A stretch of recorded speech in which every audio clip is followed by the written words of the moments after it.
Most anime to live-action adaptations fail the moment they hit the screen. They either treat the source material like a checklist to pander to existing fans, or they strip away everything that made people fall in love with the story in the first place, turning beloved characters into hollow versions of themselves. For years, we've watched adaptation after adaptation prove that some stories just can't be translated from animation to film. But Netflix's One Piece Season 2 is here to remind us that the real issue isn't the source material. It's the people making the adaptation. The magic of One Piece Season 2 doesn't come from flashy action sequences or expensive CGI, though the production design is genuinely stunning. It comes from the fact that the showrunners actually understand what makes the original story work. It's not about becoming the king of the pirates. It's about what it means to be someone's anchor when everything feels like it's falling apart, and how a misfit crew of people can build something worth fighting for together. What separates this adaptation from the graveyard of failed attempts is respect. Not the kind of respect that means rigid, shot-for-shot recreation, but the kind that understands the why behind every character choice. When you watch Season 2, you see a production team that has clearly spent time in this world, not just consuming the source material, but genuinely considering how each island, costume, and emotional beat translates to live-action storytelling.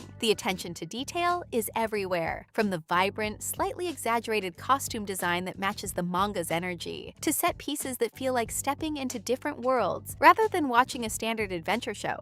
It's also worth noting how One Piece understands female agency in ways that many traditional narratives don't. Take Nami. By Season 2, she's finally mapping her own path across the world, something she couldn't do under Arlong's control. The show doesn't treat this as a side quest. It's central to her journey. She's not tagging along because she's obligated. She's choosing to stay because she's found people worth staying for. That's a fundamentally different kind of loyalty than what she experienced before. The same applies to Vivi, who joins the crew mid-season. Rather than becoming a damsel or a token female character, she's woven into the narrative as someone with her own political struggle, her own stakes, and her own reasons for fighting alongside the Straw Hats. The show never makes you feel like her presence is an afterthought. Every introduction, outfit choice, and emotional moment has been carefully constructed to make her feel essential to the crew, not ornamental. What really got under my skin watching Season 2, in the best way, was how the show handles growth without losing sight of who these characters fundamentally are. Luffy doesn't suddenly become a tactical genius. He's still impulsive, still learning what it actually means to be a captain. Usopp gets the most compelling arc here. He's forced to confront what it means to be a hero when you're not the legendary warrior in the stories you grew up with. He gets to define his own heroism while watching the crew show up for him the same way he's shown up for them. That's the emotional core the show keeps returning to. The idea that nobody does this alone. The Straw Hats' journey through the Grand Line is deliberately designed to break them down and rebuild them stronger. Each island brings a new challenge, but also a new person to integrate into the crew. And here's what's remarkable. Even as the cast expands, the show never loses focus on why we care about these people. The familial bonds, whether it's Chopper finding a place after loss, or Laboon's storyline about loneliness and absence, hit hard because the show trusts you to feel them. There's no manipulation, no melodrama for melodrama's sake, just genuine emotional beats that remind you why this crew matters to each other. Season 2 is visually ambitious in ways that feel earned rather than gratuitous. The production design respects the source material without being a slave to it. Every costume, every set, every visual effect is there because it serves the story and the world. When you compare this to adaptations that either play it safe or swing wildly in the opposite direction, the balance is genuinely impressive. It's goofy and colorful and completely unpretentious. It knows exactly what it is and commits fully to that vision. But beyond the visuals, what makes Season 2 work is the chemistry between the actors. Everyone feels more secure in their roles than Season 1. There's an ease, a confidence that comes from understanding these characters inside and out. Iñaki Godoy brings all the chaotic energy Luffy needs, but also shows the moments of genuine leadership underneath. The ensemble never feels like a collection of characters reading lines. It feels like a crew that's learning to trust each other. One Piece Season 2 proves that adaptations don't have to fail. They don't have to choose between honoring the source and creating something with its own identity. This show manages both by understanding a simple truth. Stories survive adaptation when the people telling them actually care about why the original story mattered in the first place. The Straw Hats aren't just pirates hunting treasure. They're people building a life they never thought they could have, and they're doing it together. This is Ladies First, watching women in movies. Here, we empower women by reviewing and discussing films that highlight their stories, struggles, and achievements. Don't forget to like, subscribe, and share your thoughts in the comments.